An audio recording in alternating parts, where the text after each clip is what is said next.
So this is one of the silicon wafers that we use as the base for a lot of our nanostructures. Silicon wafers are nice because they have an extremely flat and uniform surface so that it's very convenient to build things on top of. Because if you have a surface that's uneven or rough on even a very, very small microscopic level, it's hard to construct reliably efficient structures on top of it. Seth will run these wafers through a series of machines to prepare them to grow gallium oxide nanowires. First, they hit the sputter coater, then are purified with a plasma cleaner, and lastly are doused in a fluid called PMMA and put in a spin coater to even out. I'll let Seth take over from here. Alright, so this is what's called a sputter coater. It's a really cool instrument that we use to create nano or micro thin films on top of the silicon wafers. What you do is you take an argon gas, or different kinds of gases work, and you flow it through the vacuum chamber right here. When you turn on a strong DC current through the whole thing, you generate a plasma using this gas.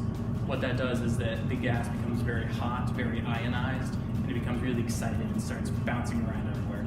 And then the gas molecules bash into the piece of gold that we have inside of here, which cause micro pieces of gold, even atoms at a time, to fall down like snow. So this thing here is a plasma cleaner. This one uses oxygen gas because that just happens to be useful for its purposes. The idea of a plasma cleaner is that you use plasma just like with a sputter coater, but instead of using it to deposit a thin film of metal, you use it to clean off surface contaminants. Okay, so this is a spin coater. We use it to create a thin film of some sort of a solution on top of the silicon wafers. So we take the wafer, we stick it inside, and then we put the solution that we want on top of it in just a couple droplets. When you turn on the instrument, it will make the wafer spin very, very quickly, and that will cause the droplets that you put in the middle to spread out evenly over the entire thing. Once the gold is applied and cleaned in the plasma cleaner, and the PMMA is spread on the wafer, the process passes on to Tim McGargy. In a sense, Tim is using translucent structures to test a machine called an ellipsometer. He can explain what it does. This is an ellipsometer. It can measure the thicknesses of very thin coatings of about nanometer thick. Maybe I should explain.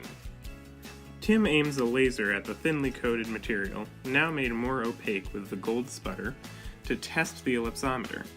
Eventually, when the machine is calibrated, Tim will use it to test just how thick a gold coating goes on their silicon wafers, to see how much their nanowires grow on the wafers. In the end, though, the next step for these little discs of metal is at the scanning electron microscope, so tune in next time to see their journey continue.